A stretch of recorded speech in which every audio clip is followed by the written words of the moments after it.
अस्सलाम वालेकुम, very good morning from new Pakistan. मैं हूँ हिना सलमान। व्यूअर्स, बात करते हैं एशिया कप की। दिल जो है टूटे हुए हैं, आंखें जो हैं वो सूजी हुई हैं, मगर क्या करें, क्रिकेट तो क्रिकेट है, गेम इज़ अ गेम। और एशिया कप T20 का फाइनल जो है दुबई इंटरनेशनल स्टेडियम में शानदार और जोशो खरोश के साथ खेला गया। रवायती हरीफ पाकिस्तान और भारत के दरमियान इस मैच का शिद्दत से इंतजार किया जा रहा था, मगर नतीजा भारत के हक में निकला। भारत ने पाकिस्तान को 5 विकेटों से शिकस्त देकर 9वीं बार एशिया कप का टाइटल अपने नाम किया। और पाकिस्तान ने पहले बैटिंग करते हुए 19.1 ओवर्स में 146 रन बनाए। बैटिंग लाइन की बात करें तो एक बार फिर दबाव का शिकार और बर्दाश्त ना कर सकी फ़खर जमान ने 46 और साहबजादा फरहान ने 57 रन की शानदार इनिंग्स खेली। लेकिन उसके बाद कोई भी बैट्समैन जो है पेविलियन में वापस जाते वक्त रोक ना सका, क्योंकि बैटिंग जम कर भी ना खेल सका। मोहम्मद हारिस खाता खोले बगैर आउट हुए। साइम अयूब सिर्फ 14 रन बना सके, जबकि मिडिल ऑर्डर मुकम्मल तौर पर नाकाम साबित हुआ। पाकिस्तानी टीम कहते हैं कि टेल एंडर्स की बात की जाए तो खातिर ख्वाह मुज़ाहमत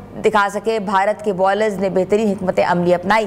कुलदीप यादव ने 4 विकेटें हासिल की और पाकिस्तानी बैटर्स को घुमाते रहे। बुमराह और वर्धन चक्रवर्ती ने भी अहम लम्हात पर कामयाबियां हासिल की, पाकिस्तान को बड़ा स्कोर करने से रोक दिया। तो 47 रन के हदफ के ताक़ुब में भारत ने बैटिंग इब्तदाई में खड़ा गई, लेकिन अभिषेक शर्मा, शुभमन गिल और कप्तान सूर्य कुमार यादव ने एक एक रन बनाकर आउट हुए। फ़हीम अशरफ ने शानदार बॉलिंग करते हुए 3 विकेटें हासिल की। ताहम भारतीय मिडिल ऑर्डर ने मैच का नक्शा बदल दिया। तिलक वर्मा ने ना सिर्फ क्रीज पर कदम जमाए बल्कि 69 रन्स खेले और उसमें इनिंग्स में इजाफा किया, पाकिस्तान को जीत से महरूम कर दिया। इनकी इनिंग्स 3 चौके और 4 छक्कों से शामिल किए गए थे। इनके साथ जो है वो अगर हम बात करें तो सैमसन और दुबे जो थे उन्होंने भी जिम्मेदाराना इनिंग्स खेली और टीम को फतह दिलाई। तो कहते ये हैं कि क्रक्स ऑफ द सिचुएशन ये है कि Pakistan couldn't win the match, मगर वाकई पाकिस्तान ने हिम्मत दिखाई और आखिरी कहते ना कि बॉल तक पाकिस्तान ने कोशिश की कि पाकिस्तान गेम खेल सकें। तो हमारे साथ मौजूद हैं स्पोर्ट्स एनालिस्ट हाफिज़ मोहम्मद इमरान, जिनसे हम बात करेंगे, पूछेंगे ऐसा क्या हुआ है। जी इमरान साहब, कैसे हैं आप? अस्सलामुअलैकुम जी, सुबह खैर, थैंक यू, बहुत शुक्रिया, अल्हम्दुलिल्लाह रब्बिल आलमीन। देखा होगा आपने कल का मैच, सब जो थे आंखें जमा के बैठे हुए थे, स्क्रीन्स लगी हुई थी, पाकिस्तान के कोनों कोनों में जोश खरोश नज़र आ रहा था, मगर एक बार फिर जो है फतह नसीब नहीं हुई। इसके पीछे किसका हाथ है? देखिए, हाथ तो किसी के नहीं है, हमारा अपना है, गलतियां हमारी अपनी हैं। क्रिकेट हम उस सतह पर जिस तरह की खेलनी चाहिए नहीं खेल पा रहे, दबाव बनता है उसको बरकरार नहीं रख पाते। पाकिस्तान में सलाहियत का फुकदान है, पाकिस्तान में मेरिट पर सिलेक्शन का फुकदान है, पाकिस्तान में अहल लोगों को सामने लाने का फुकदान है, पाकिस्तान में जिसका काम उसको साजे वाली सोच का फुकदान है। तेरा बंदा मेरा बंदा, हम अपने, ये क्रिकेट कौमी असासा है और अगर हम अपने कौमी असासों को तबाह करने में बड़े माहिर माने जाते हैं और हम एक एक करके उनको निशाना करते हैं और फिर उसका तख्ता करते हैं। तो हम क्रिकेट में भी तख्ता करने के दर पे हैं और वो कर रहे हैं। अगर खालिसन खेल के हवाले से बात की जाए, क्यों पाकिस्तान के बॉलर्स, देखें, पाकिस्तान के दो खिलाड़ी ऐसे हैं जिनको ऑलराउंडर्स बनाकर इस टीम में पेश किया गया है, शामिल किया गया है। तो कौन से 2 ऑलराउंडर्स हैं जो आपके किसी फाइनल में सिर्फ 1 ओवर करेंगे, दोनों मिला के? यानी कि नवाज ऑलराउंडर है ना, लेकिन उसने 1 ओवर किया है जी। हुसैन तलत ऑलराउंडर है लेकिन उसने 1 ओवर किया है। ये कौन सी 80-84 रन की पार्टनरशिप हुई है और उसके बाद आपकी टीम कहां पर फिनिश की है? पूरे ओवर नहीं खेल पाई। तो कौन सी बैटिंग लाइन है? कौन सी वो तोप में से गोले निकल रहे थे जो पिच पर आ रहे थे और पाकिस्तानी बल्लेबाज उसको खेल नहीं पा रहे थे? वो जब बॉल स्विंग होता है आपसे खेला नहीं जाता, जहां पर स्पिन होता है वहां पर खेला नहीं जाता, जहां पर बाउंस होता है वो खेला नहीं जाता। बैटिंग हैवी क्रिकेट है आजकल की और आप अपने बॉलर्स के लिए क्या छोड़ के जाते हैं? बिल्कुल, स्टार्ट में तो it was a good play, but middle order जो है बुरे तरीके से फ्लॉप हो गया हाफिज। वो डिसऑर्डर है, डिसऑर्डर है, मिडिल ऑर्डर नहीं, वो डिसऑर्डर है। उसको ऑर्डर में ऑर्डर है ना, ऑर्डर, उसको ऑर्डर तो करे पहले।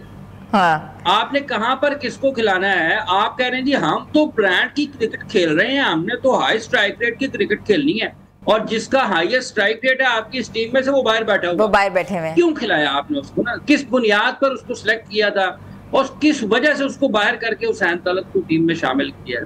क्यों आपके फैसलों में तजाद होता है? इस तरह की जब क्रिकेट आप हाईएस्ट लेवल पर खेल रहे हैं, अब उस वक्त आपको बासलाहियत लोगों से आपका सामना है।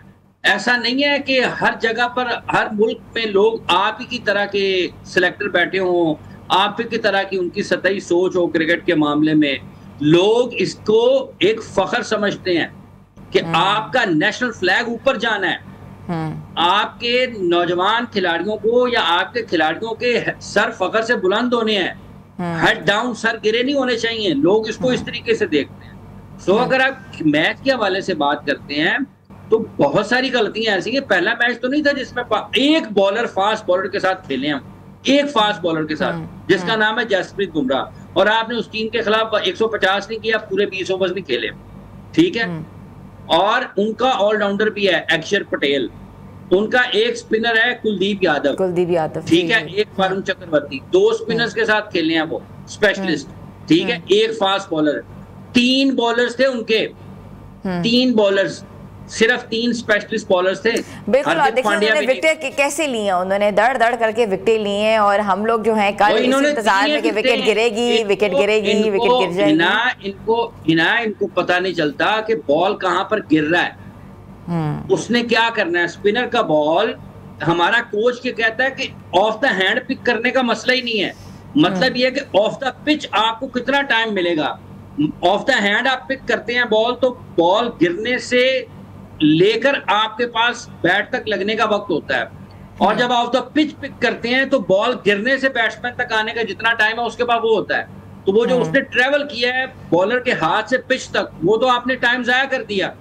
तो आपको पिच उतना मौका देती है नहीं देती है, जो स्किल का बड़ा सीरियस मसला है। मैं काफी वक्त से आपको पता ये बात कर रहा हूँ, स्किल का मसला है। पाकिस्तान में क्रिकेट जो प्रोपोगेट होती है ना, वो उसकी ट्रू स्पिरिट पे नहीं होती, और उसी वजह से कंटेंट तो क्रिएट हो जाता है, कंटेंट बन जाता है, टीम नहीं बन रही। और बिल्कुल। अच्छा, कल थोड़ी सी बात करते हैं, बहुत सोशल मीडिया बहुत भड़क भड़क के बोल रहा है हारिस रऊफ के ऊपर, ज़ाहिर डेथ ओवर्स थे, स्कोर हो गया, पिटाई हुई अच्छी खासी उनकी, क्या कहेंगे, क्या करना चाहिए था? हारिस रऊफ को हम अच्छे बॉलर्स में से एक शुमार करते हैं। रन्स नहीं होने चाहिए, इससे बेहतर बॉलिंग होनी चाहिए, लेकिन जब आपका एक बैट्समैन 4-0 करता है, आप उसको भी खिला रहे हैं ना। हारिस रऊफ तक मैच आया है ना, आपने 150 नहीं किया, आप पूरे 20 ओवर्स नहीं खेले। एक टीम जिसकी 8वें 9वें नंबर तक अगर बैटिंग करने वाले मौजूद हों, अभी अक्षर पटेल की बारी नहीं आई, तो आप क्या समझते हैं 140 समथिंग करके आप उसको फंसा सकते हैं क्या? आप वो तो स्कोर तो लो टोटल तो हो गया ना हाफिज, स्कोर तो लो टोटल हो गया, मगर उसके बाद क्या प्लानिंग होनी चाहिए थी? कहाँ हमारे जो थे वो फिल्टर्स लगने चाहिए थे, कहाँ चीजें रोकनी चाहिए थी? ये सुनने देखें, एक ऐसा पिच जिस पे स्पिनर्स को मदद मिल रही है, एक ऐसा पिच जिस पर स्पिनर्स को मदद मिल रही है। आपके एक स्पेशलिस्ट स्पिनर ने, मोहम्मद नवाज ने सिर्फ 1 ओवर किया है। आप खेलते हैं मैचअप की क्रिकेट, मैचअप्स बन रहे हैं जी, मैचअप्स बन रहे हैं। 2 खब्बे खेल रहे थे, ठीक है। तिलक वर्मा को पाकिस्तान के किसी बॉलर ने ऑफ स्पिन नहीं किया। सलमान अली आगा खुद भी तो ऑफ स्पिनर है ना। कप्तान तो लीड करता है फ्रंट से, कप्तान तो आता है कि मैं आता हूं यार, मैं करता हूं कोशिश। हारिस रऊफ को हुए ना, तो अगर सलमान अली आगा को रन हो जाते तो क्या होता? कम से कम आप जो ऑप्शन थी वो एक्सप्लोर तो कर पाते ना। और जब आपको ये पता है, ये लग नहीं रहा, ये पता है, ये आपके सामने हो रहा है कि हमें यहाँ पर स्पिनर से मदद मिल रही है, ठीक है, और आपने अपने स्पिनर्स को कितना इस्तेमाल किया है। आपने पूरे ओवर, साइम अयूब ने क्या पूरे ओवर्स किए हैं, ठीक है। मोहम्मद नवाज का सिर्फ 1 ओवर है।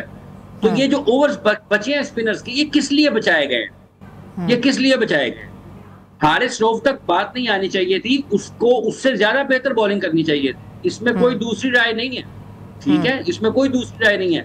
लेकिन जब पार्टनरशिप लग रही थी उनकी, क्या उस वक्त हारिस रऊफ का, आपने शाहीन का और फहीम का ओवर क्यों करवाया था? तीसरा विकेट लेने के लिए ना, कि विकेट के लिए ऑब्वियसली, हाँ, विकेट के लिए, ठीक है ना।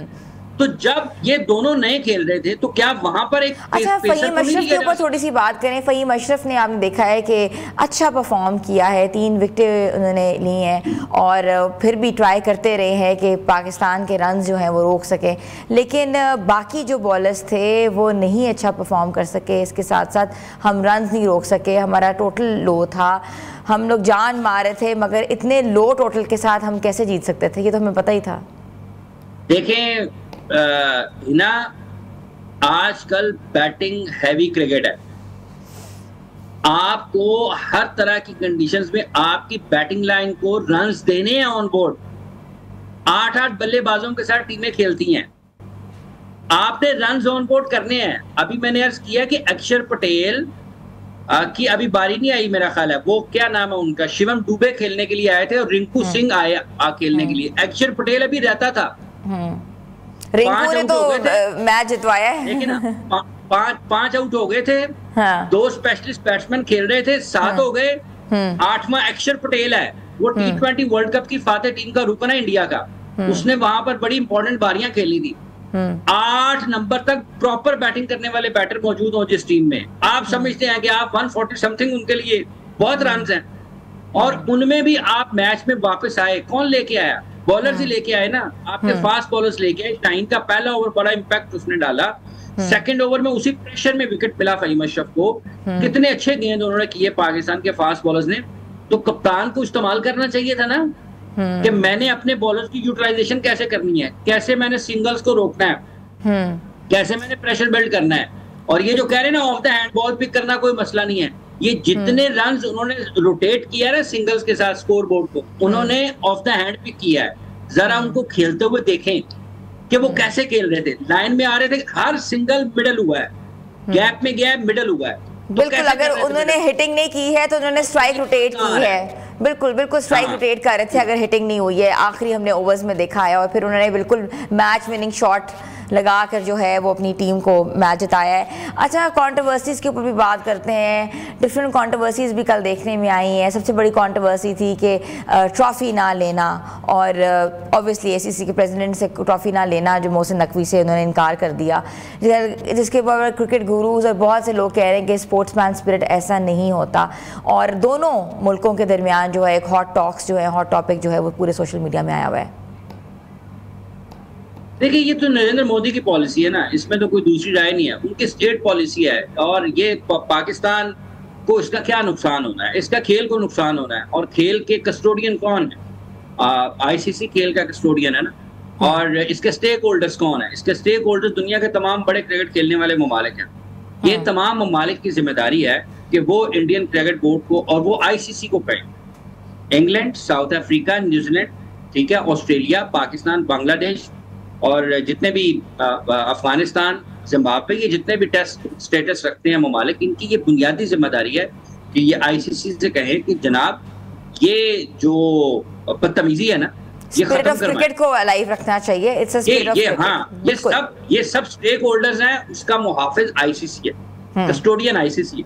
तो उनको ये रियलाइज कराना है ICC को कि जनाब ये बदतमीजी खत्म करें। अगर आप क्रिकेट खेल रहे हैं तो उसको उस स्पिरिट में खेलें जो उसका तकाजा है, या फिर आप ना खेलें, ठीक है।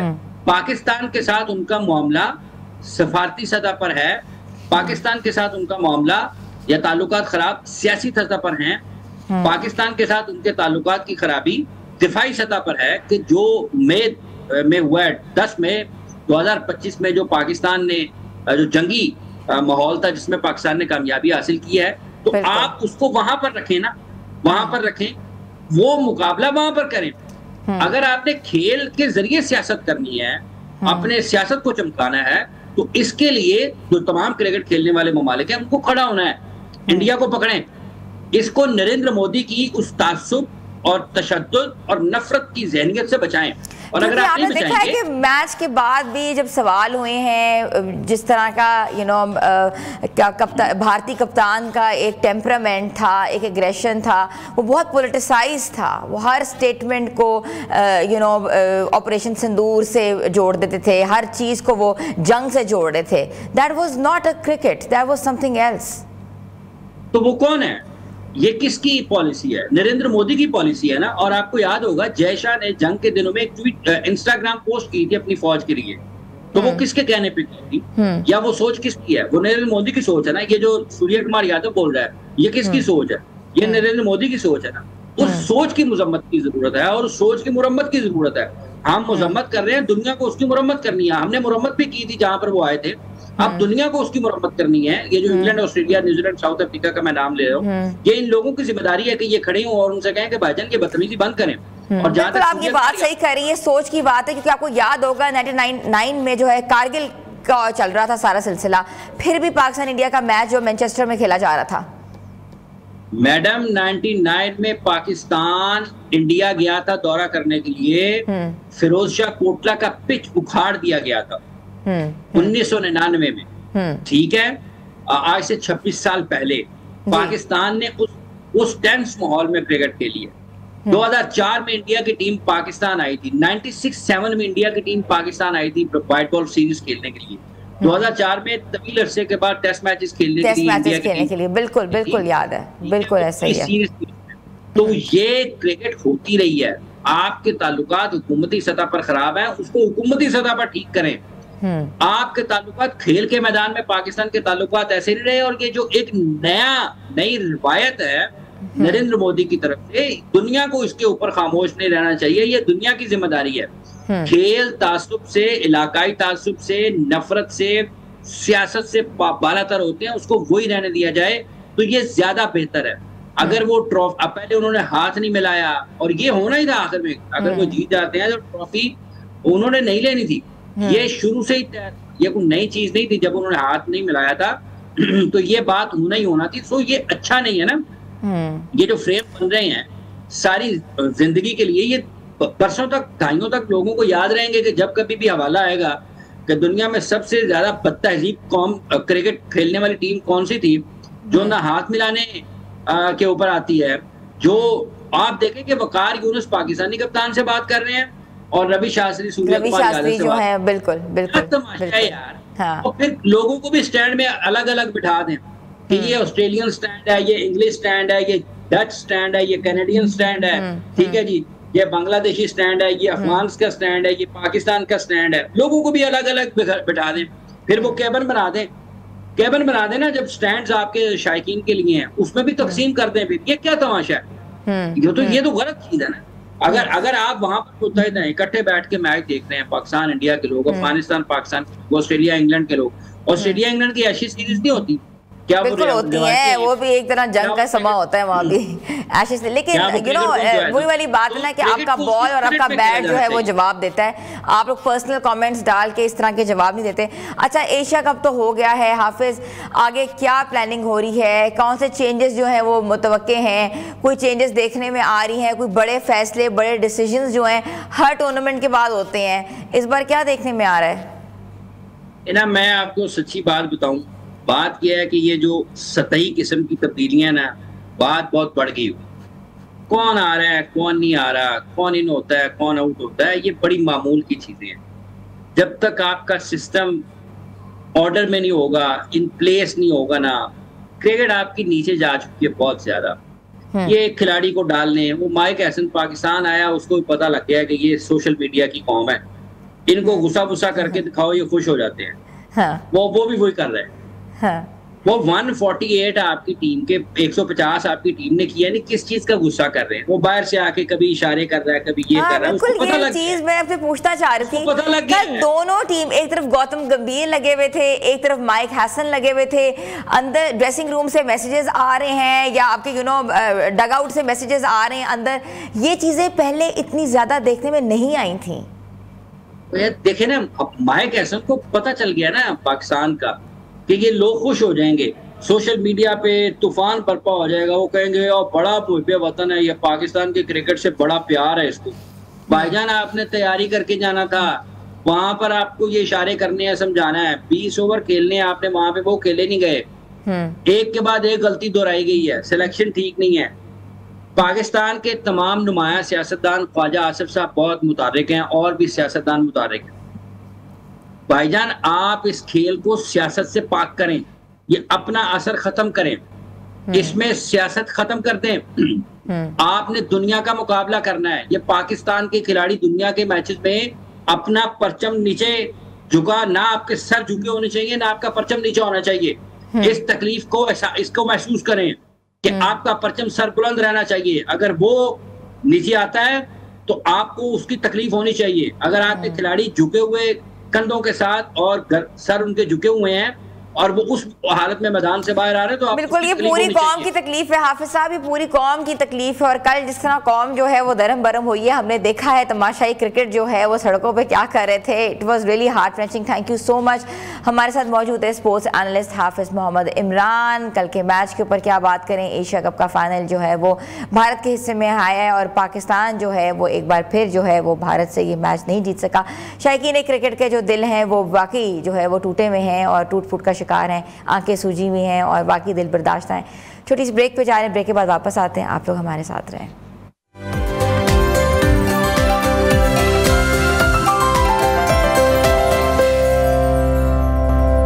Welcome back viewers. बात करें हम एशिया कप के फाइनल के ऊपर जो कि पाकिस्तान इंडिया के दरमियान खेला गया। पाकिस्तान जो है ये मैच नहीं जीत पाया और जो कहते हैं ना कि ताज जो है वो भारत एक बार फिर ले गया। लेकिन क्रक्स ऑफ द सिचुएशन ये है कि डिफ़ीट जो है वो हमारे हिस्से में आई है, मगर इस डिफ़ीट को ज़िंदगी भर के लिए अपने ऊपर हावी नहीं करना, आगे बढ़ना है, प्लान चेंज करना है। और क्या रद्दोबदल होगा, क्या चेंजेस मुतवक्के हैं, तो हमने सोचा कि क्यों ना हम मज़ीद इस पर बात करें। दैट्स वेरी इंपॉर्टेंट, क्योंकि आगे आने वाली गेम्स जो हैं वो भी इंपॉर्टेंट है। वर्ल्ड कप की तैयारी जो है एक मेन होती है, सिचुएशन होती है हमारे पास, तो उसके लिए हमें क्या करना चाहिए, क्या हिकमत अमली अपनानी चाहिए। तो हमारे साथ मौजूद हैं स्पोर्ट्स एनालिस्ट आदिल अली ने हमें स्टूडियोज़ में ज्वाइन किया। जी अस्सलाम वालेकुम। जी वालेकुम। कैसे हैं सर आप? अल्हम्दुलिल्लाह। कल का मैच आपने देखा? जी बिल्कुल देखा। क्या आपको लगा पाकिस्तान की वीकनेसेस क्या थी, स्ट्रेंथ्स क्या थे और पाकिस्तान को क्या करना चाहिए था? अगर हमारे पास लो टोटल था तो क्या प्लानिंग होनी चाहिए थी? और इसके साथ साथ ये भी बताइएगा कि जब ऐसी सिचुएशन होती है तो एक लीडरशिप का क्या रोल होता है? देखिए आपने बोला कि तीसरी बार हमें मतलब डिफ़ीट का सामना करना पड़ा है, तो ये डिफ़ीट हमारे ऊपर इम्पोज कर दी गई है। हमारी जो एक बेशर्म किस्म की मैनेजमेंट जो इम्पोज की गई है कि जिनको टीम की सिलेक्शन का नहीं पता, टीम की सिलेक्शन कैसे करनी है, कौन से प्लेयर को कौन से नंबर पे लाके हमने खिलाना है, किस बॉलर को कहाँ पे यूज़ करना है, ये सारा किया जा रहा एक मैनेजमेंट का है। और मैं तो चेयरमैन क्रिकेट बोर्ड से ये बोलूँगा कि ऐसी मैनेजमेंट अगर रखनी है तो इससे अच्छा कि आप क्रिकेट टीम को ख़त्म कर दें कि आपने एक ही टूर्नामेंट में 3 बार इंडिया से हमारी टीम जो शिकस्त खाई है, तो इससे बड़ी बेशर्मी की बात क्या हो सकती है।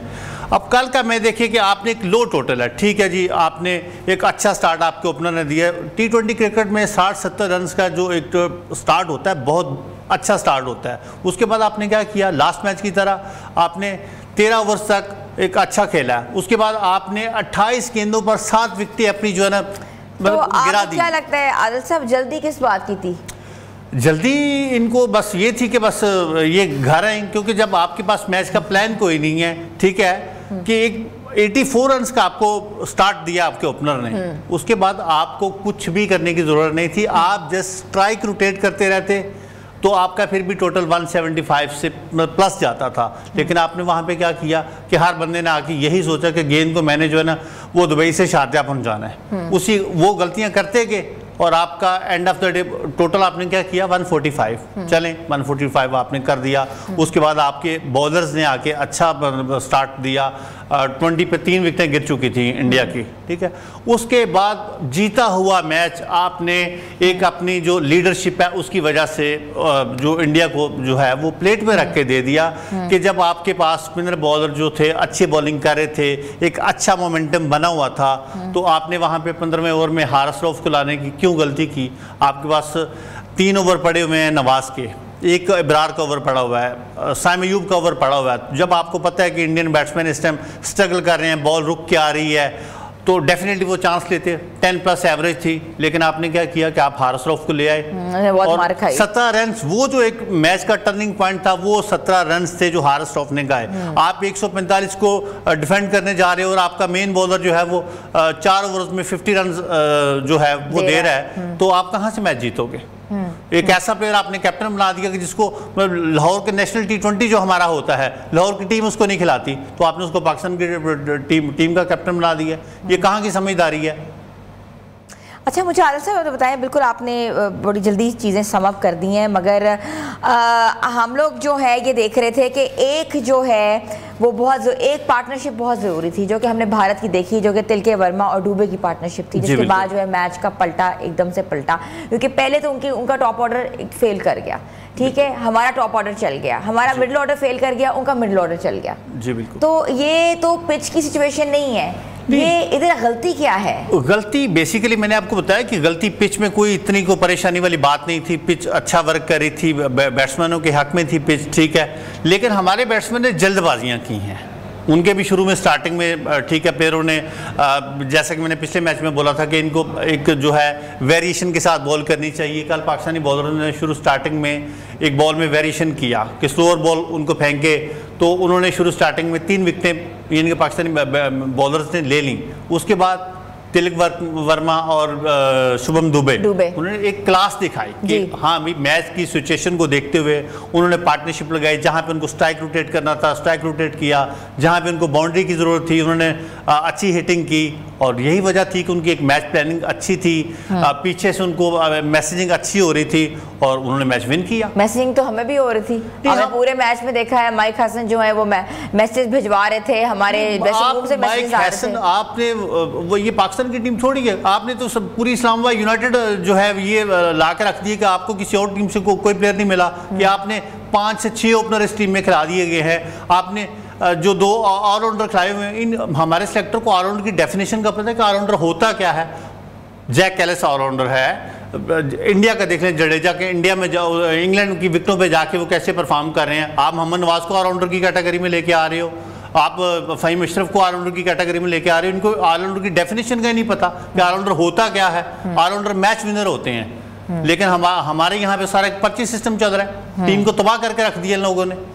तो आपको क्या लगता है कि साइम अय्यूब को खिलाना भी एक पर्ची सिस्टम के तहत है, क्योंकि साइम जो परफॉर्म नहीं कर रहा था, लेकिन वो विकेट्स में पिच कर रहा था, लेकिन कल की सिचुएशन के बाद तो साइम अय्यूब कहीं भी नजर नहीं आया। साइम अय्यूब अच्छा प्लेयर है, पास्ट में ऑस्ट्रेलिया में साउथ अफ्रीका में वो अच्छा परफॉर्म करके आया, लेकिन आप एक प्लेयर को, कोई भी प्लेयर है उसके ऊपर एक टाइम आता है कि जब वो आउट ऑफ फॉर्म जाता है, और हमारी तो पूरी टीम पे टाइम आया हुआ है, ठीक है, लेकिन हमारी तो पूरी टीम इस टाइम जो है वो सारी आउट ऑफ फॉर्म जा रही है कि अगर आपका टॉप ऑर्डर जो है वो परफॉर्म कर रहा है तो आपका मिडिल ऑर्डर फेल हो रहा है। हालांकि कल का जो मैच था, जैसे आपके टॉप ऑर्डर ने आपको स्टार्ट दे दिया था, तो मिडिल ऑर्डर कुछ भी ना करता, स्ट्राइक रोटेट करता रहता, तो हम 170 175 प्लस जाते थे, लेकिन हमने वहां पे गलतियां की। इतने डक्स हमने लिए, फ़हीम अशरफ का डक है, शाहीन का डक है, वजह क्या हुई है कि आते साथ ये हिट करना चाहते थे, या क्योंकि स्ट्राइक भी रोटेट नहीं कर पाए, या इनकी बॉल जो है वो ज्यादा स्पिन कर रही थी? असल में ये होता है ना कि जब भी आप आते हैं आपको पीछे से को टीच करने वाला होना चाहिए ना, कि हाँ ठीक है कि आपने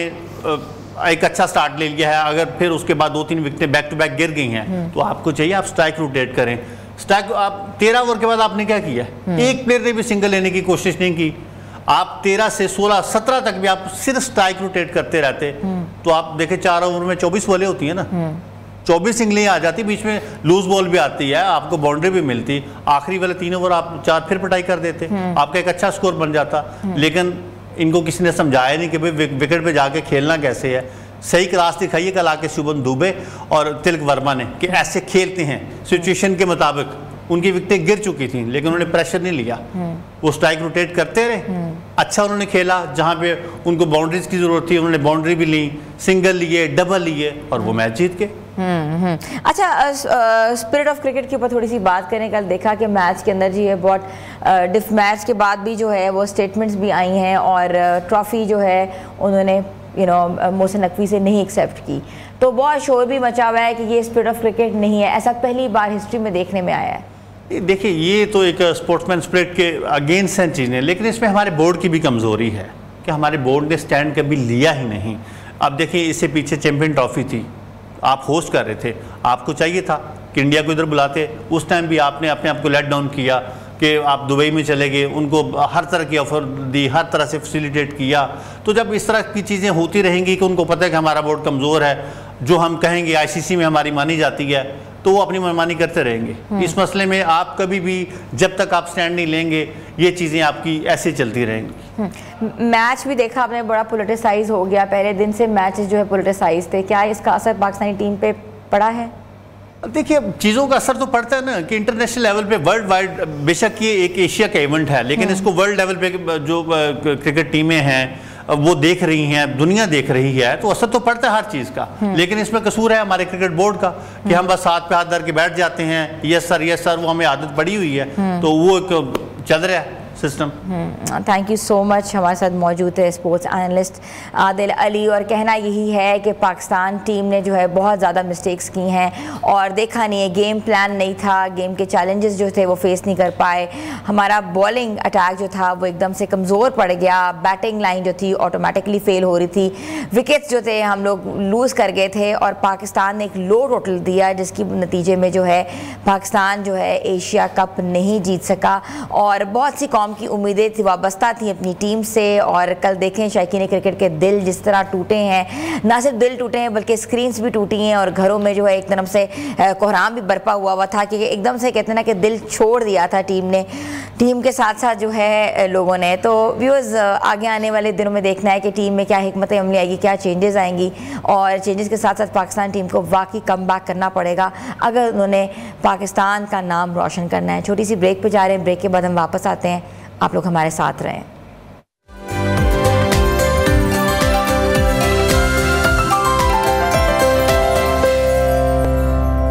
वेलकम बैक व्यूअर्स। हमसाया मुल्क चीन से अहम खबर आई है, जहां इंसदाद बदनवानी की तारीख का सबसे बड़ा फैसला जो है सामने आया है। चीन के साबिक वजीर ज़राअत ही अमूर तोंग रेनजियान को रिश्वतस्तानी के इल्ज़ाम में सजाए मौत सुना दी गई है।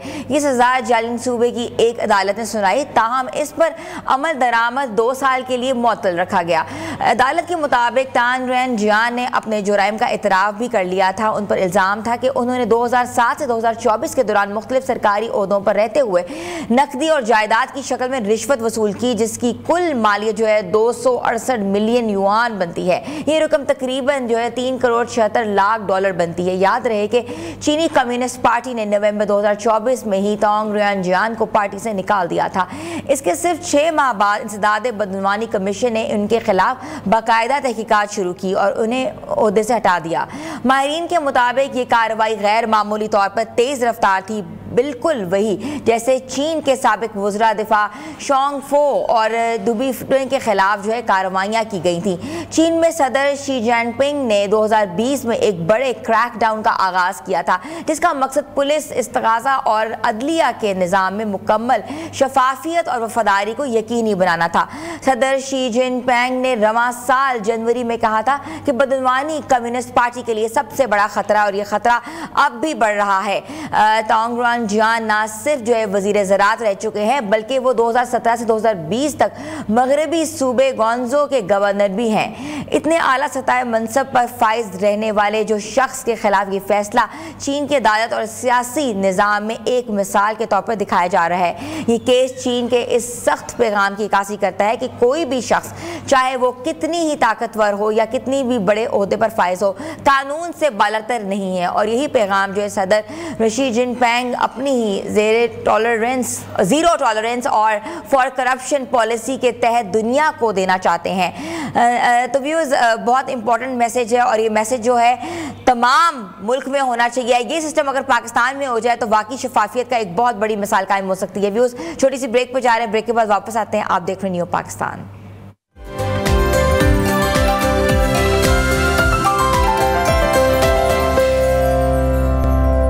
Welcome back viewers. बात करते हैं सियासत पे। अक़वाम मुत्तहिदा की जनरल असम्बली के 80वें इजलास में पाकिस्तान ने भारत के इल्ज़ामात पर प्रोपेगेंडे और झूठे बयानी को भरपूर अंदाज में मुस्तरद करते हुए आलमी बरादरी के सामने हकीकत इश्कार की। पाकिस्तान के सेकंड सेक्रेटरी मोहम्मद राशिद ने अपने खिताब में भारत के वजीर खारजा की तकरीर को हकायक से आरी झूठ पर मबनी और गुमराह कुन करार दिया और भारत के खिलाफ ठोस शवाहिद पेश करते हुए कहा कि जनूबी एशिया में दहशत गर्दी और अदम इस्तेहकाम की सबसे कहते हैं ना कि बड़ी और ख़ुद भारत है। और उन्होंने अपनी तकरीर में वाज़ेह किया है कि भारत मकबूजा और जम्मू कश्मीर में रियासती जबर, इंसानी हकूक़ की बदतरीन पामाली और बैनुल-अक़वामी क़वानीन की सरी खिलाफ वर्जी कर रहा है। लाखों कश्मीरी शहरी अस्करी मुहासरे और अदालत कत्ल और इजहार राय की पाबंदियों का सामना कर रहे हैं। भारत की खुफिया एजेंसियां पाकिस्तान में दहशतगर्दी कार्रवाइयों में मुलव्वस हैं।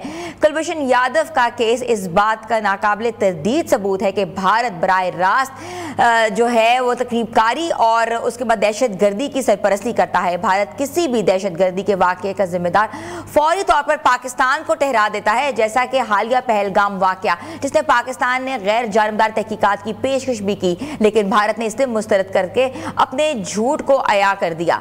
पाकिस्तानी मंदूब ने भारतीय जारियत के वाक़यात का हवाला देते हुए कहा कि भारत के हमलों के नतीजे में दर्जनों मासूम शहरी, जिनमें ख़वातीन और बच्चे शामिल थे, शहीद हुए।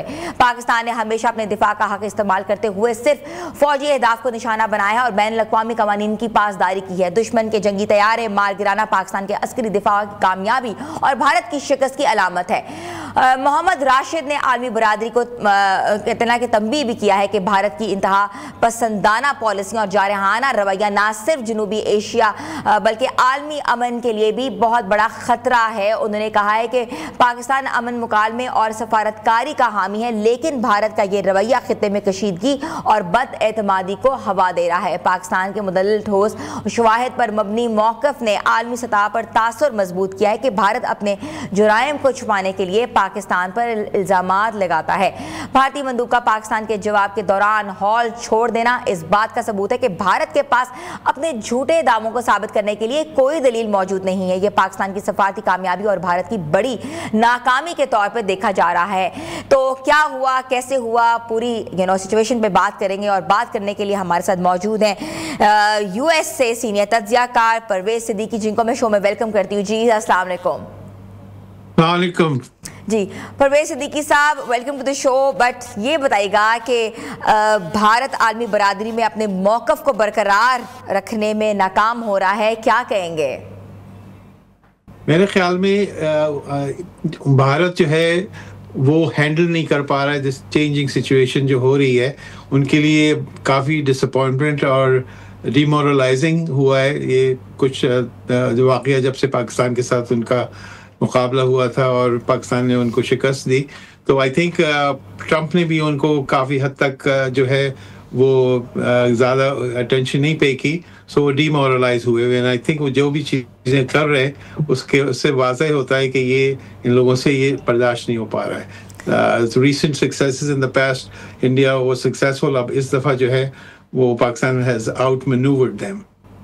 Okay, that's very well said. अच्छा परवेज सिद्दीकी साहब, इतना false propaganda, defamations, media sensationalisms और बार बार पाकिस्तान को टेररिस्ट स्टेट करार देना, तो ये क्यों दोहराया जा रहा है? इस पे कोई you were in the entire scenario, you saw it, क्या डिफरेंट कंट्रीज के रिएक्शंस आए हैं? मेरे ख्याल में अब क्या हुआ है कि शुरू से इंडिया की पॉलिसी थी to isolate Pakistan in the eyes of the world, always tell them कि वो जो टेररिस्ट मुल्क है, टेररिस्ट उनकी चीज़ें। लेकिन अब काफ़ी हद तक जो है ना पाकिस्तान की क्लैरिटी जो है वो सामने आ गई दुनिया के खातिर, और इंडिया की जो क्राइम्स हैं, चाहे वो मुसलमानों के ख़िलाफ़ हों, चाहे वो सिख कम्युनिटी के साथ हों, चाहे वो कश्मीर में हो, वो आहिस्ता आहिस्ता वाज़ेह होता जा रहा है कि वो उनकी जो एटीट्यूड है और वो उनका चेंज नहीं हो रहा है। तो उनके वही इरादे हैं जो जैसे आप देखेंगे कि इजराइल में उन्होंने एटीट्यूड बनाया हुआ है वहाँ पे फ़लस्तीनियों के साथ, तो वो आई थिंक उन लोगों का नैरेटिव दोनों का एक ही है। I would say कि Bharat is very much like Israel. Nothing is different in any of those things and scenario. And I think the whole world is right now, अभी जो उनकी सपोर्ट मिल रही है गाज़ा में, तो उससे भी डिमोरलाइज हुए कि इनको यूएस से भी अटेंशन नहीं मिल रही। They so much like to get in the good eyes of Trump, और ट्रम्प जो है वो उनसे बदज़न हो चुका है। तो I think this is like a jilted individual who can't handle it. अच्छा ये भी बताएगा कि मोहम्मद राशिद के जो सारी सामने चीज़ें आई हैं, 3 निकात जो है सामने आए हैं, किस हद तक जो है वो इंडियन पॉलिसीज़ को जो है वो बेनकाब किया है? आई थिंक काफ़ी हद तक किया है, और यहाँ पे एक इशू ये है कि वो जो भी अब चीज़ें कर रहे हैं उनकी कोई चीज़ इज़ नॉट स्टिकिंग, वो हर चीज़ में नाकाम हो रहे हैं। And I think the world is realising कि उन लोगों की जो दहशतगर्दी है और उनके जो तरीक़ेकार है वहाँ पे, वो इट्स कमिंग मोर विजिबल कि उन लोगों को जो है ना they are getting exposed, and I think they can't just handle it, क्योंकि हर तरफ से उनको नाकामी हो रही है। लोग पूछ रहे हैं कि इंडिया को हुआ क्या, सांप सूंघ गया है, ये क्या हुआ है, because it's just basically the out of sight out of mind हो चुके हैं। हाँ। अच्छा, वो भी बताएगा परवेज सिद्दीकी साहब, कुलभूषण यादव का जो इंटायर एपिसोड था, how importance it created in the entire discussion. So I think what happened was कि ये जो भी आपने ये देखा ना कि Pakistan success with the Indian image, इतनी पाकिस्तान की अब स्ट्रॉन्ग प्रोजेक्ट हुई है, एंड आई थिंक जो आसिम मुनीर हैं फील्ड मार्शल और Shahbaz Sharif played the cards very well. For the first time we feel proud कि इन लोगों ने अच्छा हैंडल किया, and I think it is also helpful to note that Trump को हैंडल करना is much easier than in the time of Biden. Biden के सब advisors होते थे, वो उसको पहले ही से उनको बदजन कर देते थे पाकिस्तान के बारे में.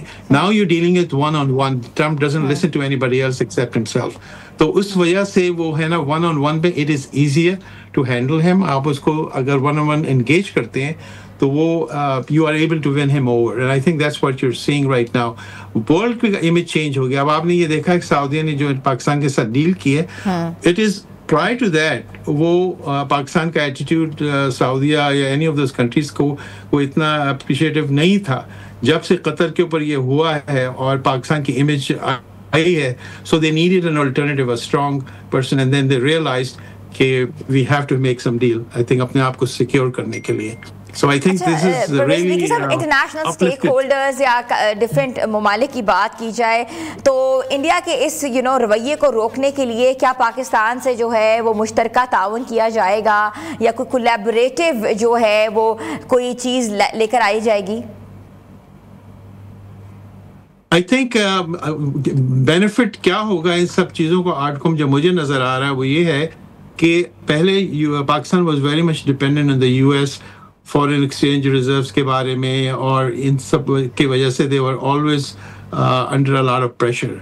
अब जब से सऊदीया के साथ ये हुआ है, they know that they don't really have to worry about that aspect of it, because Saudi will make sure कि Pakistan doesn't go under in any way. So I think एक सेंस ऑफ सिक्योरिटी वहाँ से मिली है, और sense of security सऊदीया को मिली है कि Pakistan arm forces को अच्छा रिसीव किया गया है, एंड दैट खत्ते में जो है ना वो पाकिस्तान की इमेज बहुत पॉजिटिव हुई है. तो आई थिंक ये जो नैरेटिव अभी हुआ है, this is an emerging narrative for Pakistan, and I hope we can maintain it, और ये मेंटेन करके जो है ना हम आगे बढ़ सकते हैं. This is a big positive news for Pakistan as long as they keep up, और अपना जो है ना सारा अपना जो नैरेटिव है वर्ल्ड में अच्छी, वो डिप्लोमेसी भी अच्छी हुई इनकी. अब foreign office acted very well, लोगों ने बहुत सारी सक्सेसेस हुई, is one thing after the other, and I think we feel very proud about that. अच्छा, ये भी बताइएगा कि how important is the peace talk and diplomatic relationships अगर हम साउथ एशिया की बात की जाए इस खित्ते के अंदर, क्योंकि आपने देखा है एक फॉरवर्ड मुस्लिम ब्लॉक जो है वो तो कायम हो ही गया है. हाँ, एक चीज़ आपने नोट की होगी, जो कोलंबिया का जो प्रेसिडेंट था जिसने वो तकरीर की थी, उसने ये कहा, it's a very unusual statement he made, but it was a very point that he raised.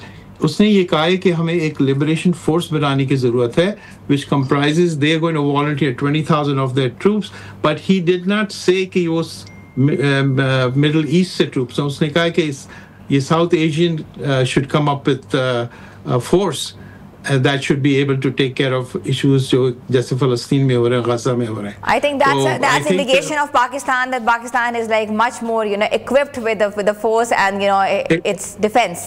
Absolutely, and Pakistan has actually surprised everybody because ये image उनके पास नहीं थी, लेकिन जो ये इन्होंने जहाज गिराए हैं और एक नैरेटिव ही चेंज हो गया कि Pakistan is way too strong for India. अब इंडिया जो है डीमोरलाइज हो चुका है. So I think it's going to take a long time for them to even come back and have the courage to even say anything or do anything. अच्छा परवेज सिद्दीकी साहब, ये भी बताएगा कि इंडिया के जो जारहाना इकदाम है, you have seen the situation, उसमें चाइना, अफगानिस्तान और मज़ीद जो डिफरेंट बाकी जो नेबरिंग कंट्रीज़ हैं उस पर कैसे ताल्लुकात असरअंदाज हो सकते हैं. Will Pakistan lose its sustainability, कि Pakistan is gaining its sustainability among all the neighbouring countries? I think Pakistan has elevated itself by handling the current affairs right now, and even on the international scale. अभी आपने recently Iran का statement देखा होगा, तो उन्होंने ये कहा था कि अगर Christians और Jews एक साथ हो सकते हैं, तो why can't Shia and Sunni get together and have a joint front to handle the crisis that is facing Palestine? So that is a very, very significant statement by Iran, and also Afghanistan also more amiable, because now they feel that it is us versus them, because I think the world is coming out into blocks, and I think Pakistan is being perceived, at least in the world, as the leader of the bloc because of its nuclear capability and its armed forces and the air forces. It's a very positive image that is coming up in the eyes of ये भी बताइएगा कि you were there in the entire session, जो भी assembly का जो भी हुआ, सीवा इजलास हुआ है, मुझे बताइएगा कि इंडियन डेलीगेट जो था मरदूक था, वो कैसे वॉकआउट किया, क्या उनका कोई मौक़िफ़ सामने आया है आफ्टर हमारी जब डिबेट हुई है सारी? So I think उसमें वो इतने demoralized हुए हुए थे कि they did not even have the courage to come up and speak anything in a way that they can outnumber Pakistan in any way. And I think when you were a defeatist kind of an attitude, then you just walk out. You had nothing more to say.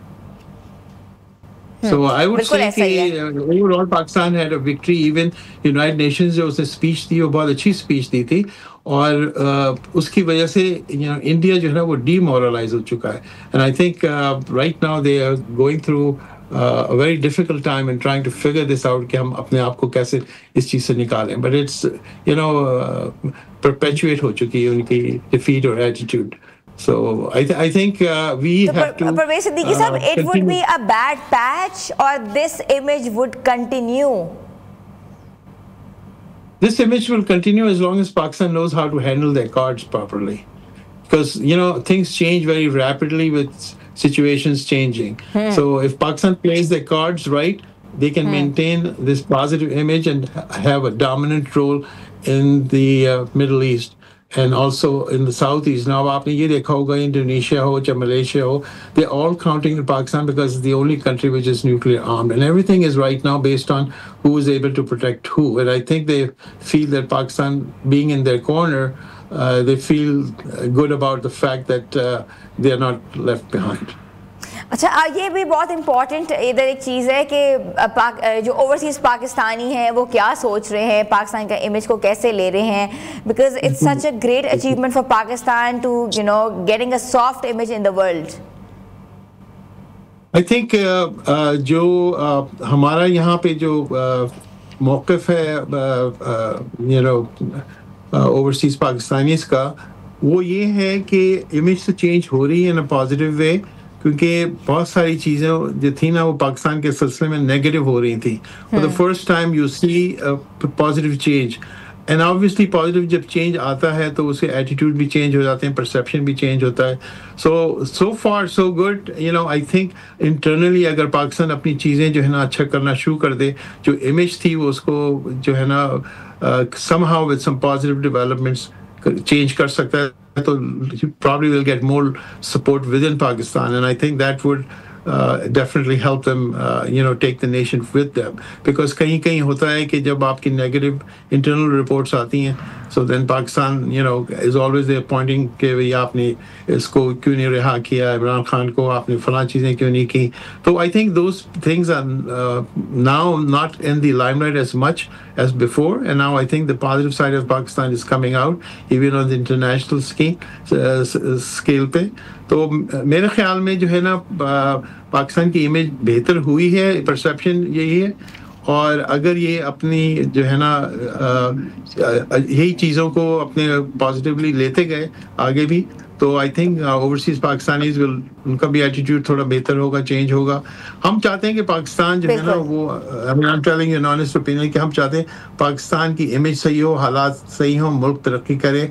और ये जो moment आया है, this is a moment of moment of joy, moment of peace and moment of celebration, moment of celebration. Thank you so much। हमारे साथ मौजूद है Parvez Siddiqui, senior तज्ज़ियाकार USA से, हमें सारी सिचुएशन के बारे में आगाह कर रहे थे, being witnessing the entire situation of Pakistan. उनका ये कहना था कि पाकिस्तान ने कार्ड्स ने बहुत सोच समझ के खेले हैं और पाकिस्तान जो है बाकी एक सॉफ्ट इमेज के साथ, एक बेहतर इमेज के साथ सामने आया है, अपने एक मजबूत दो टोक उन्होंने जवाब दिया है। और इसके बरक्स अगर हम बात करें तो भारतीय डेलीगेट जो है बगैर कोई जवाब दिए हुए, कोई स्पीच किए हुए, वो एकदम से वॉकआउट करके, और ये कहा जा रहा है कि वो बहुत इंपॉर्टेंट कोई फ़ोन कॉल सुन रहे थे। तो इंपॉर्टेंस क्या है? इंपॉर्टेंस है पाकिस्तान, पाकिस्तान का नाम, पाकिस्तान की पहचान, और पाकिस्तान ने मजबूत तरीके से और अपना लोहा मनवाया है पूरी दुनिया में। छोटी सी ब्रेक पे जा रहे हैं, ब्रेक के बाद हम वापस आते हैं। आप देख रहे हैं new Pakistan.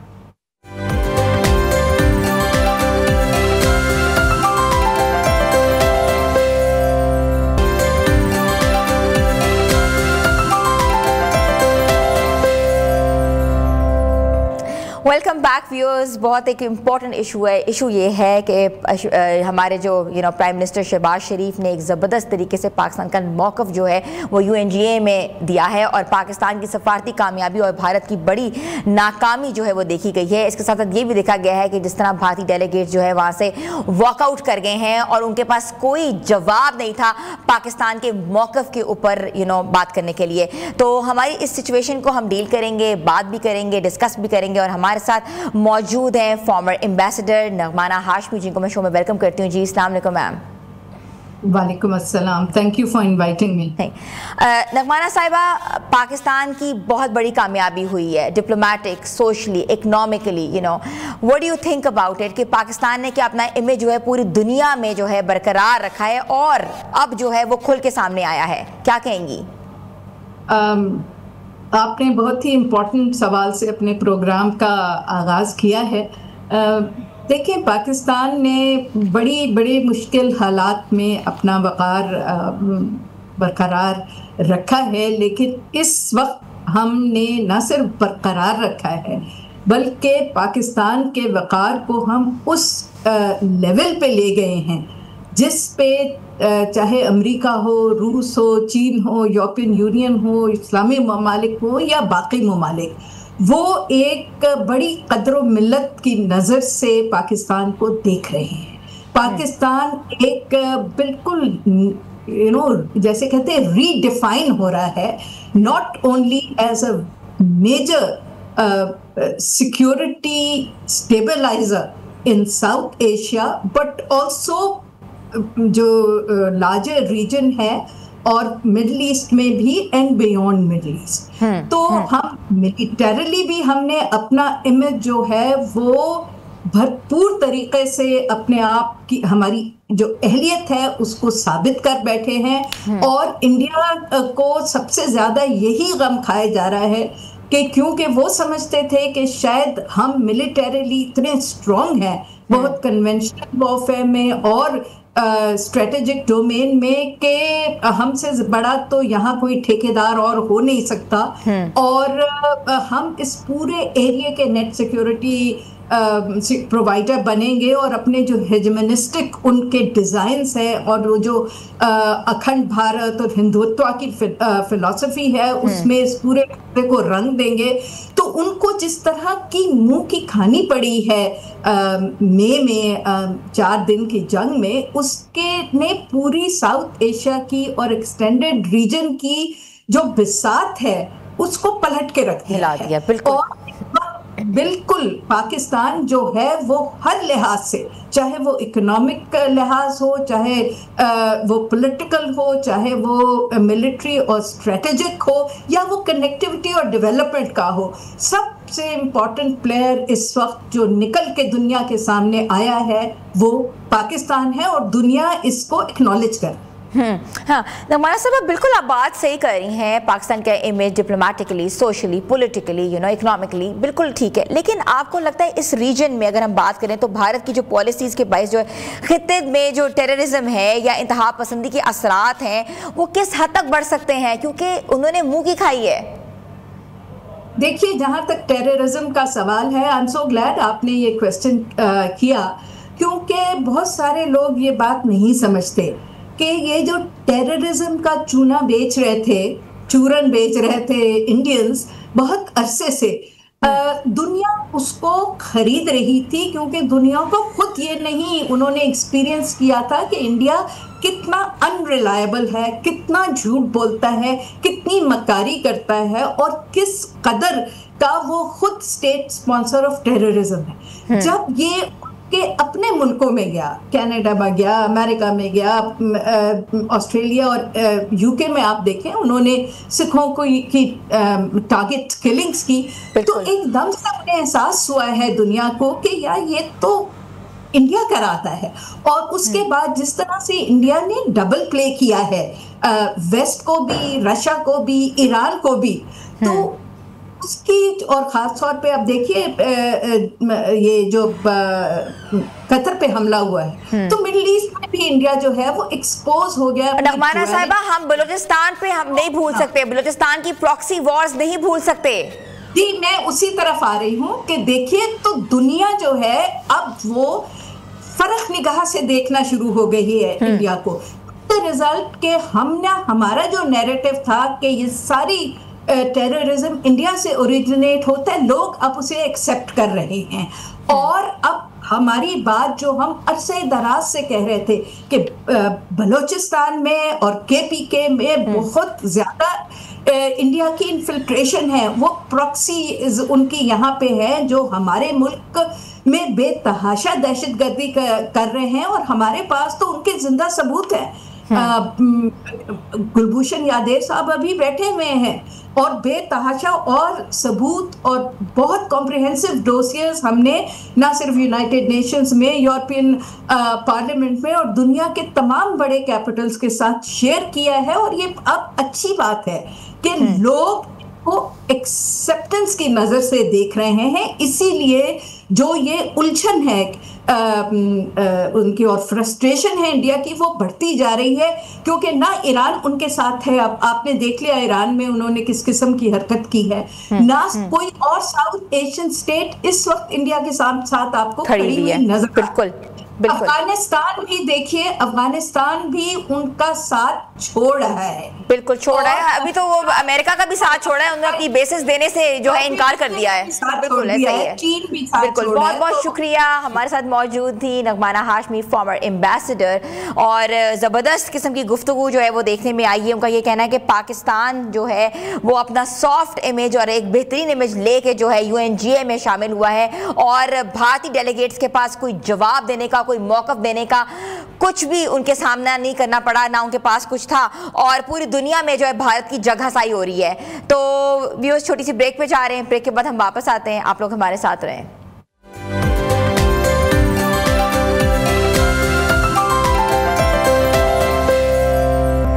Welcome back viewers. बात करते हैं सेहत के हवाले से, क्योंकि दुनिया भर में हर साल 29 सितंबर को वर्ल्ड हार्ट डे मनाया जाता है, ताकि आवाम में दिल की बीमारियों के हवाले से शऊर उजागर किया जा सके। ये दिन इस बात की याद दहानी है कि दिल की सेहत इंसान की मजमूई ज़िंदगी और बका के लिए बुनियादी हैसियत रखती है। दुनिया भर में दिल के अमराज सबसे ज़्यादा अमवात की बड़ी वजह है, और अफसोसनाक अमर यह है कि पाकिस्तान भी इसी फहरिस्त में तेज़ी से ऊपर जा रहा है। पाकिस्तान में नौजवान तबका जो मुल्क का मुस्तकबिल तस्वर किया जाता है, तेजी से दिल की बीमारियों का शिकार हो रहा है।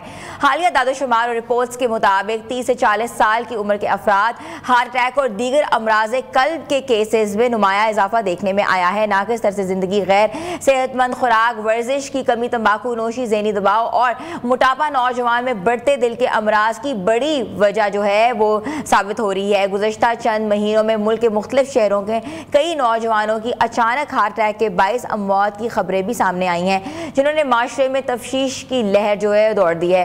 ख़ासतौर पर खेल, दफ्तर और माहौल और तालीमी इदारों में नौजवानों की अचानक मौत ने यह साबित कर दिया है कि दिल के मसाइल अब महज बड़ी उम्र के अफराद तक महदूद नहीं हैं, बल्कि अब जो है छोटी एजेस में भी ये सामने आ रहा है। इस दिन के मौके पर ये सवाल इम्पॉर्टेंट है कि आखिर पाकिस्तानी नौजवान तेज़ी से इन बीमारियों की लपेट में क्यों आ रहे हैं और हम इज्तिमाई और इनफरादी सतह पर अपनी तर्ज ज़िंदगी को कैसे बेहतर बना सकते हैं और ऐसी चीज़ों से बच सकते हैं। तो हमारे साथ मौजूद हैं कार्डियोलॉजिस्ट डॉक्टर शाहिद इकबाल, जिनको मैं शो में वेलकम करती हूँ। जी अस्सलाम वालेकुम। वालेकुम अस्सलाम।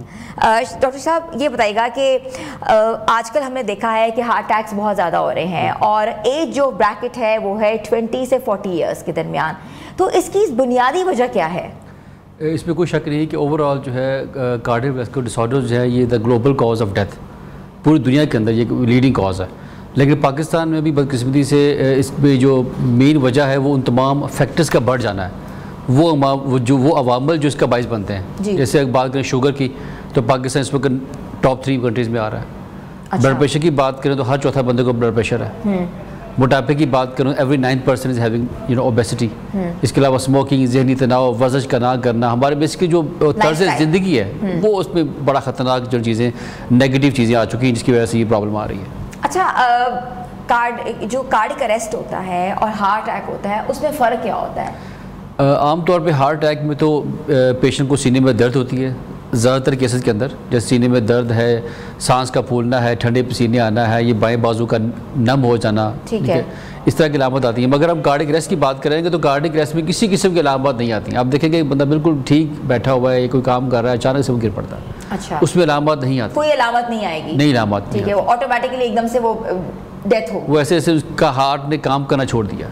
अच्छा, अचानक से। और तो ये सिम्टम्स जो है कार्डिक अरेस्ट में कहीं से नहीं समझ आ सकती कि कोई प्रॉब्लम हो रही है, और कार्डिक अरेस्ट की वजह जो आपने बताया जैसे लाइफस्टाइल है वही है। बिल्कुल ठीक है। अच्छा, मुझे बताइएगा कि अक्सर लोग कहते हैं कि एनर्जी ड्रिंक्स पीना या स्मोकिंग करना या अल्कोहल इनटेक करना ज़्यादा वो नौजवानों के दिलों के ऊपर जो है बुरे तरीके से असरअंदाज हो रहे हैं। Is it like that? बिल्कुल ठीक है। तो जंक फूड का इस्तेमाल बहुत ज़्यादा हो गया जिसका ग्लाइसेमिक इंडेक्स बहुत ज़्यादा है, मतलब उसमें शुगर की क्वांटिटी बहुत ज़्यादा होती है। प्लस हम जो है वो जो फ्रोज़न चीज़ें हैं ये ज़्यादा खाना शुरू हो गए हैं। तो प्रिजर्वेटिव्स होंगे, केमिकल्स होंगे। आप हमेशा ये कहता हूँ कि थोड़ा खाएं लेकिन फ्रेश खाएं। और दूसरा वर्जिश की आदत बिल्कुल भी नहीं है। चलने फिरने की आदत को जो है इसको बिल्कुल, आपने हमारे ग्राउंड्स इतने अच्छे अगर बने भी हैं तो खाली पड़े हुए हैं, हॉस्पिटल्स मार्केट्स के अंदर रश है। तो ये दिस शोज़ आवर प्रायोरिटीज़। और यही मतलब खाने पीने से दूरी जो है, सब्जियों फलों का इस्तेमाल बहुत कम है हमारे नौजवान असल के अंदर। अच्छा, जैसे आपने बताया कि इसकी कोई अलामात नहीं होती, हमारा लाइफस्टाइल मैटर कर रहा है और भी बहुत चीज़ें। अच्छा, हमने ये भी देखा है कि अभी आपने देखा रिसेंटली एक एक्ट्रेस थी, उनको भी कार्डियक अरेस्ट हो गया और पूरा सोशल मीडिया जो कह रहा था वो इंजेक्शन लगा रही थी, वो ये कर रही थी, लेकिन ये चीज़ें जो है ऐसी सामने नहीं आई। कहा यह जाता है कि उनको हल्की हल्की दर्द थी जिसकी वजह से ये चीज़ जो है वो सामने आई है। जो बात होती है दर्द की कि आपके जॉ में दर्द है, आपके शोल्डर्स में दर्द है, तो वो कौन सी अलामात होती हैं? देखिए, ये तो क्लासिकल सिम्टम्स है ना, सीने में दर्द का आ जाना, बाएं बाजू में जाना, जबड़े में जाना, ये तो क्लासिकल अलामत। मगर बहुत से ऐसे पेशेंट में अलामत नहीं आती। हल्का फुल्का सांस का उखड़ना भी दिल की बीमारी की अलामत हो सकती है। इसके अलावा दिल की धड़कन का कम होना, ज़्यादा होना या बेकाबू होना, ये भी हार्ट अटैक होता हो सकती है। अक्सर आप देखेंगे लोग खाना खाने के बाद अगर उनको ये पेट के दरमियान में दर्द हुई है तो वो उसको खाने से मुंसलिक कर देते हैं, मगर ज़रूरी नहीं कि ये इसका तलक मैदे की तजाबीर से ही हो। अच्छा, ये हार्ट की पेन भी हो सकती है। इवन आपके जो नाव से ऊपर ऊपर कहीं भी दिल की दर्द हो सकती है, और दिल की दर्द ना भी हो तभी हार्ट का प्रॉब्लम आ सकता है। अच्छा, अगर आपको सिर्फ सांस फूल रहा है, हाँ, और ठंडे पसीने आ रहे हैं। अच्छा डॉक्टर साहब, ये भी देखा है कि अक्सर लोग कहते हैं कि हम लोगों ने ईसीजी करवाया, हमारा ईसीजी तो ठीक आया, हमें तो दिल का मसला ही नहीं है, लेकिन उनको दिल का मसला हो रहा होता है। तो ये ईसीजी ठीक ना आना या आना, ये भी कोई एक सिचुएशन बनती है? बिल्कुल ठीक है। ये साइंटिफिकली बात प्रूवन है कि 20 से 30% लोगों में ईसीजी नॉर्मल आती है और उनको हार्ट अटैक हो रहा है। और मैं आपको बताऊँ उनमें जो बीमारी की शिद्दत है ज़्यादा सवीर होती है। अच्छा, उनमें ज़्यादा बीमारी निकलती है। वैसे हार्ट अटैक में कोई दिल की एक शरीर बंद होगी 100% उसमें स्टैंड डाल जाएगा। मगर ऐसे लोग जिनमें ईसीजी बिल्कुल नॉर्मल आती है, सिर्फ हल्की फुल्की अलामत आती है, उनके अंदर आम तौर पे दिल की ज़्यादा शरीर इन्वॉल्व होती है, तो वो फिर आम तौर पे बात जाती है बाईपास तक। अच्छा, तो ये ज़्यादा खतरनाक है। इसलिए आपके जो सिम्टम्स हैं इसको कभी इग्नोर मत करें। हल्की फुल्की अलामत भी आ गई है तो आप बाहर से रुजू करें, इसका प्रॉपर चेकअप करने के बाद ये वो आपको बताएंगे जी आपको ये क्या क्या उसका वर्कअप कराएं। अच्छा, अक्सर लोग जो होते हैं वो जिम बहुत करते हैं, वर्कआउट बहुत करते हैं, कहते हैं हमारा हार्ट रेट जो है इंक्रीज हो रहा है, दिल की जो धड़कन एकदम से बढ़ जाती है, लोग ये समझते हैं कि जिम की वजह से बढ़ रही है। तो इसमें भी कोई इशू आता है कि ये हार्ट से रिलेटेड है कोई चीज़? देखिए ओवरऑल फिजिकल एक्टिविटी जिसे कहते हैं कार्डिक आप करते हैं, कार्डियो करते हैं लोग, एक्सरसाइज ये तो ज़रूरी है, यानी कि मुज़ाहमत वाली वर्जिश जिसमें आपके जिस्म को ज़्यादा काम करना पड़े, आपकी दिल की धड़कन तेज़ हो, ये ख़ास हद तक तो ये सेहतमंद है चीज़। मगर आप देखा गया कि ऐसे वो लोग जो बहुत ज़्यादा फिटनेस फ्रीक होंगे या जिम का इस्तेमाल करेंगे, वो वर्जिश भी करेंगे, मगर वो इसके साथ बहुत सारी और भी सप्लीमेंट्स का इस्तेमाल स्टीरॉइड्स लेते हैं, स्टीरॉइड्स हैं, सप्लीमेंट्स हैं, एंटी एजिंग मेडिकेशंस हैं, जिस तरह की जो इनोवेशंस हैं ये वो बगैर किसी तहकीक इस्तेमाल करते हैं, तो वो कोई ना कोई फैक्टर को इफेक्ट कर रहा होता है जो अचानक सामने आता है फिर। ठीक है। अच्छा, पाकिस्तान में नौजवानों के लिए कोई खुसूसी स्क्रीनिंग प्रोग्राम हो या टेस्ट जो है जो आप रिकमेंड करते हैं कि इस एज ब्रैकेट को 20 से 40 के अंदर जो लोग हैं उनको कराना चाहिए? देखिए उस पर बढ़ती हुई केसेस के पेश नज़र हम सबको चाहिए कि 30 साल के बाद जो है वो अपना कम अज़ कम साल में एक बार ECG, दिल का अल्ट्रासाउंड, इको और कोलेस्ट्रॉल टेस्ट और अपना शुगर ब्लड प्रेशर के टेस्ट लाजमी करवाएं। अच्छा, ये एक स्क्रीनिंग का अमल है जो कि समझ लें कि 30 साल के बाद आपको हर साल लाजमी करवाना चाहिए, जो कि ओवरऑल जो हमारा इन्वायरमेंट है और जिस तरह के डिजीज़ ये इसमें प्रेवलेंस में इजाफा हो रहा है दिन ब दिन, तो ये आई थिंक ये इस मैंडेटरी ना हो। अच्छा डॉक्टर साहब, आपने कोलेस्ट्रॉल की बात की है, ब्लड प्रेशर की बात की है, शुगर की बात की है, ये सारी बीमारियां जो हैं ये हार्ट को अफेक्ट करती हैं, और कौन सी बीमारियां जो है वो हार्ट से रिलेटेड हो जाती हैं? देखिए ये तो सारी बेसिकली हार्ट को ये वो सारे फैक्टर्स हैं जो डायरेक्टली दिल के ऊपर डैमेज करते हैं हार्ट को। अच्छा। जैसे आप कोलेस्ट्रॉल की बात करेंगे तो कोलेस्ट्रॉल बाद में आता है, पहले शुगर है, रिफाइंड शुगर, ये जो एनर्जी ड्रिंक्स के अंदर है, हाँ, या ये हमारी जंक फूड के अंदर है, हाँ, वो इतनी ज़्यादा कंसनट्रेटेड मिकदार में होती है कि वो फिर अल्टीमेटली कोलेस्ट्रॉल बढ़ाएगी। तो देखा गया कि अब जिसमें नई स्टडीज़ आ रही है वो कहते हैं कि जो आपकी रिफाइंड शुगर है it's more dangerous than cholesterol. तो इसलिए इस पर काम करने की ज़रूरत है कि आप हर उस चीज़ से अवॉइड करें जिसमें रिफाइंड शुगर है, ठीक है, उसकी क्वांटिटी ज़्यादा है, उसकी क्वांटिटी ज़्यादा है, वो हार्ट पे अफेक्ट करती है। बिल्कुल। अच्छा, जो हार्ट पेशेंट्स हैं जो आपको देख भी रहे हैं, you know it's a very valuable addition in your case because आप उनको एडवाइस भी कर रहे हैं, उनको खुराक क्या खानी चाहिए, उनको अपना लाइफस्टाइल कैसे रखना चाहिए जो ऑलरेडी कार्डिक पेशेंट्स हैं? देखिए अगर तो खुदा ना खासा इशू आ गया है और आप ऑलरेडी मेडिकेशन ले रहे हैं तो पहली तो आपसे ये दरख्वास्त है कि मेडिसिन मत छोड़ें।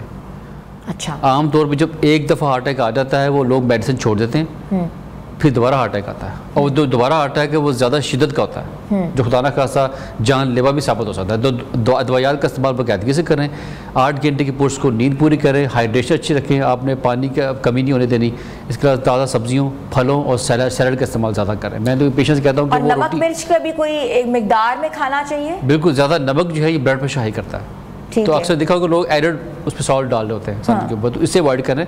आप कोशिश करें कि कम से कम जो है वो फीकी और सादा ग़िज़ा का इस्तेमाल करें, सादगी अपनाएं खाने पीने के अंदर भी, तर्ज़ ज़िंदगी के अंदर भी, लाइफस्टाइल के ऊपर। Thank you so much. हमारे साथ मौजूद थे कार्डियोलॉजिस्ट डॉक्टर शाहिद इकबाल, जिनका कहना है कि आज जो है वैसे ही वर्ल्ड हार्ट डे मनाया जाता है और जो लोगों को मसाइल हैं, जिस तरह के इश्यूज़ हैं, वो अपने बेहतर लाइफस्टाइल से इन इश्यूज़ को कर्व कर सकते हैं और अपना दिल का भी ख्याल करें, क्योंकि ये दिल का मामला है। कि आज का प्रोग्राम आपको कैसा लगा आप ज़रूर बताइएगा, और आपका फीडबैक जो है हमारे लिए बहुत पॉजिटिव है, और इसी फीडबैक के साथ कि आप इस शो को पसंद करें और देखते रहें नियो पाकिस्तान।